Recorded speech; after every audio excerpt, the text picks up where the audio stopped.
திருவண்ணாமலை மாவட்டத்தில் இன்றைக்கு செங்கத்தில் புத்தமையர் கலைஞருடைய சேவை திறமையை நான் மிகுந்த பெருமை அடைகின்றேன். இதே திருவண்ணாமலை மாவட்டத்தில் நான் திறந்து வைக்கின்ற கலைஞருடைய 3வது கலைஞர் சிலை இது.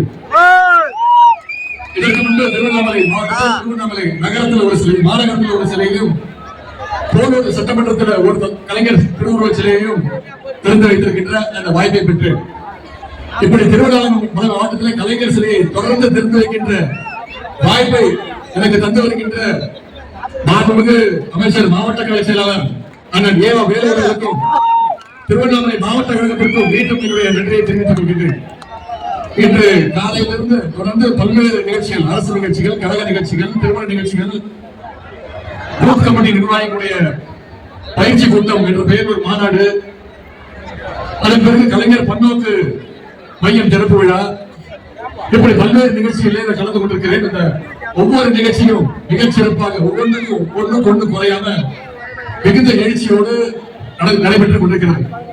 இந்த நேரத்தில் நான் மாவட்ட கழக செயலாளர், உங்களுடைய மண்டல பொறுப்பாளர் வேலுவர்களுக்கு நான் மீண்டும் என்னுடைய நன்றியை தெரிவித்தாக வேண்டும். காலையில ஒரு நிகழ்ச்சியில் அவருக்கு நன்றி தெரிவித்திருக்க வேண்டும், சிறப்பு நன்றி தெரிவித்திருக்க வேண்டும், தவறிவிட்டேன். இன்றைக்கு இந்த கலைஞர் சிலை திறப்பு விழாவில் உங்கள் முன்னிலையில் அந்த நன்றியை நான் தெரிவித்துக் கொள்கின்றேன். அதை கேட்கணும். இன்னைக்கு பல்வேறு நிகழ்ச்சியில கலந்து கொண்டாலும், அவர் பல்வேறு நிகழ்ச்சிகளுக்காக இடத்துல தேதி வாங்கியிருந்தாலும், ஒரு இன்ப அதிர்ச்சியாக இன்றைக்கு நாகமுகவர்கள் கூட்டம் நடக்கும் போது எங்களுடைய இளைஞர்களுக்கு 50 லட்சம் ரூபாய் நிதி அறக்கட்டளைக்கு நிதி உதவி அளித்திருக்கிறார். அவர் தான் இப்பொழுது துவங்கி வச்சிருக்கிறார்.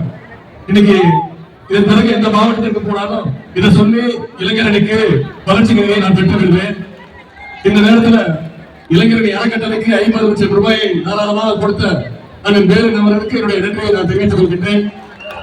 மீண்டும் 2 மாதங்கள் 3 மாதங்கள் மீண்டும் அவரை என்னை அழைக்க வேண்டும், பல்வேறு நிகழ்ச்சிகள் நடத்த வேண்டும். திருவண்ணாமலை மாவட்டத்தில் இருக்கக்கூடிய அனைத்து தொகுதிகளிலும் கலைஞர் சிலையை திறக்க வேண்டும். இப்பொழுதுதான் 3 தொகுதிகளில் முடிச்சிருக்கிறீங்க, இன்னும் 5 தொகுதிகள் இருக்கிறது. ஒரு சிலைக்கும் ஒரு முறையாக என்னை அழைக்க வேண்டும், அந்த வாய்ப்பை எனக்கு தர வேண்டும் என்று நான் கோரிக்கொள்கிறேன். இந்த செங்கத்தை பொறுத்த வரைக்கும் வரலாற்றுல மிக மிக முக்கியமான ஒரு ஊர். இந்த பகுதியை சுற்றி எல்லா ஊர்களிலையும் நடுக்கல் வழிபாடு அப்படின்னு சொல்லுவாங்க. அதை இங்க இருக்கக்கூடிய மக்கள் நீங்கள் வழிபடுவீங்க. ஊரையும் ஊர் மக்களையும் பாதுகாப்பதற்காக போரில உயிர் தியாகம் செய்தவருடைய வீரத்தையும் நினைவையும் போட்டவே நடுக்கல்கள் அமைக்கப்பட்டன. செங்கத்துல நடுக்கல் வீரர்களை வேடியப்பன் என்று அழைப்பது வழக்கம். இந்த மாவட்டத்தில் நிறைய பேருக்கு வேடியப்பன் பேர் வச்சிருப்பாங்க. இது எதை உணர்த்துகிறது என்றால், செங்கம் பகுதி மக்கள் ஊருக்காக உழைத்த வீரர்களையும் தலைவர்களையும் என்றைக்கும் மனதில் ஏற்றிக் கொண்டு போற்றக்கூடிய செங்கம் மக்கள் என்பதை இது உணர்த்துகின்றது. அப்படிப்பட்ட பெருமை வாய்ந்த சிறப்பான செங்கத்திற்கு வருகிறது எனக்கு கூடுதல் பெருமை. அன்றைக்கு ஊருக்காக உழைத்தவர்களுக்காக செங்கம் மக்கள் நடுக்கல் வைத்து போட்டினீங்க. இன்றைக்கு தமிழ்நாட்டுக்காக உழைத்த கலைஞர்களுக்கு ஒரு சிலையை அமைத்து போட்டியிருக்கின்றோம். நடுக்கற்கள் இருக்கக்கூடிய வீரர்கள் கையில வில்லும் மாறும் ஏந்தி மக்களை பாதுகாத்தாங்க. நம்முடைய முத்தமிழ் நாட்டு கலைஞர் அவர்கள் கையில பேனாவையும் புத்தகத்தையும் வைத்து தமிழ்நாட்டு மக்களை காத்து வந்தார். இப்படி தமிழ்நாடு முழுவதும் கலைஞருடைய செயலை நாம் பிறக்கிறோம்னா கலைஞருடைய கொள்கைகளை தமிழ்நாடுக்கும் கொண்டு சேர்க்கிறோம் என்று அர்த்தம். ஒவ்வொரு முறையும் கலைஞருடைய செயலை நீங்கள் பார்க்கும் பொழுது தமிழ்நாட்டை பாதுகாக்க வேண்டும், தமிழ் மொழியை பாதுகாக்க வேண்டும், மாநில உரிமைகளை போற்ற வேண்டும், சமூக நீதியை பாதுகாக்க வேண்டும் என்கின்ற அந்த உணர்ச்சி வர வேண்டும் என்றுதான் கலைஞருடைய சிலையை ஒவ்வொரு தொகுதியிலும் நாம் அமைத்துக் கொண்டிருக்கின்றோம். இன்றைக்கு கலைஞர் வழியில தமிழ்நாட்டுடைய முன்னேற்றத்திற்காக நம்முடைய கழக தலைவர்கள் முதலமைச்சர் அவர்கள் ஏராளமான திட்டங்களை கொடுத்து வருகின்றார்கள். ஆட்சிக்கு வந்ததும் தலைவர் அவர்கள் கொடுத்த முதல் கையெழுத்து மகளிருக்கான கையெழுத்து, அதுதான் மகளிருடைய விடியல் பயண திட்டம். இந்த 4 வருஷத்தில் மட்டும் மகளிர் கிட்டத்தட்ட இந்த விடியல் பயண திட்டத்தின் மூலமாக 730 கோடி பயணங்களை மேற்கொண்டிருக்கிறாங்க. ஒவ்வொரு மகளிரும் மாசம் 900 ரூபாய் இருந்து 1000 ரூபாய் வரைக்கும் இந்த விடியல் பயண திட்டத்தின் மூலம் சேமிக்கின்றாங்க. இப்படி பல்வேறு திட்டங்கள், பெண்கள் படிக்கணும் புதுமை பெண் திட்டம், மாணவர்கள் படிக்கணும் தமிழ் புதல்வர் திட்டம், மாதம் 1000 ரூபாய். அரசு பள்ளியில படிச்சு எந்த கல்லூரிக்கு போய் சேர்ந்தாலும், தனியார் கல்லூரியாக இருந்தாலும் மேற்கு படிக்க சேர்ந்தாங்கன்னா அவங்களுடைய வங்கி கணக்குல மாதம் 1000 ரூபாய் தமிழ் புதல்வர் திட்டம், புதுமை பெண் திட்டம் மாதம் 1000 ரூபாய் அவங்களுடைய வங்கி கணக்குல வைக்கப்படுகின்றது. அதுபோல் பள்ளிகள்ல குழந்தைகள் அதிகமா பள்ளிக்கூடத்துக்கு வரணும், படிக்கணும்னு பள்ளிகள்ல முதலமைச்சருடைய காலை உணவு திட்டம். இதற்கெல்லாம் முத்தாய்ப்பாக கலைஞர் மகளிர் உரிமை தொகை திட்டம் கிட்டத்தட்ட 22 மாதங்களாக மாதந்தோறும் 1000 ரூபாய் 1,15,00,000 மகளிருக்கு வழங்கப்பட்டிருக்கிறது. நம்முடைய முதலமைச்சர் அவர்களுக்கு கோரிக்கை வச்சாங்க, சில மகளிர் விட்டு போயிடுச்சுங்க. இன்றைக்கு முதலமைச்சர் அறிவிச்சிட்டார், வருகின்ற 15ஆம் தேதி தமிழ்நாடு முழுவதும் கேம்ப். இந்த கேம்புகள்ல யார் யார் விடுபட்டிருக்கீங்களோ அவங்க அப்ளிகேஷன் கொடுத்தீங்கன்னா அது சரிபார்க்கப்பட்டு நிச்சயம் தகுதி வாய்ந்த அனைத்து மகளிருக்கும் மாதம் 1000 ரூபாய் கலைஞர் மகளிர் உரிமை தொகை திட்டம் வழங்கப்படும். இப்படி தமிழ்நாட்டுடைய மக்களுக்கு, மகளிருக்கு, மாணவர்களுக்கு, விவசாயிகளுக்கு எண்ணற்ற திட்டங்களை நம்முடைய முதலமைச்சர் அவர்கள் வழங்கி கொண்டிருக்கிறார்கள். இந்த திட்டங்கள் எல்லாம் தமிழ்நாடு முன்னேறுகிறது. இது பிடிக்காம தான் பாசிஸ்டுகள் எப்படியாவது தமிழ்நாட்டை ஆக்கிரமிச்சிடலாம், சீரழிக்கலாம் என்று முயற்சி செஞ்சிட்டு இருக்கிறாங்க. தமிழ்நாட்டு மக்கள் இன்றைக்கும் நீங்க அதற்கு வழிவிட மாட்டீங்க. அதுக்காகத்தான் முன்னோடி திட்டம் பேரு ஹிந்தி திணிப்ப வேண்டும் தமிழ்நாட்டுக்குள்ள திணிக்க பார்க்கிறாங்க. டிஎம்எல்ஏஷன் என்று மக்களவை தொகையுடைய எண்ணிக்கையை குறைச்சு தமிழ்நாட்டுடைய மாநில உரிமையை குறைக்க முயற்சிக்கிறாங்க.